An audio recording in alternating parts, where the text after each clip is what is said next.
আমাদের প্রয়াগরাজ মহাকুম্ভ থেকে আমার জল এখানে পাওয়া যাচ্ছে। আপনারা এখান থেকে জল নিয়ে যাবেন।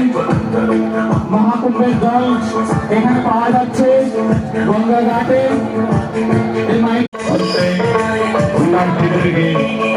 গঙ্গাপাড়া পারিবারিক সার্বজনীন কমিটি এবং বিশ্ব হিন্দু পরিষদ এবং গঙ্গাপাড়া নাট্যপাড়া গঙ্গাপাড়া নাট্য সংস্থা প্রত্যেক মেম্বার আপনাদেরকে অনেক ধন্যবাদ জ্ঞাপন করছে। কারণ আমরা যে এতদিন পরিশ্রম করেছিলাম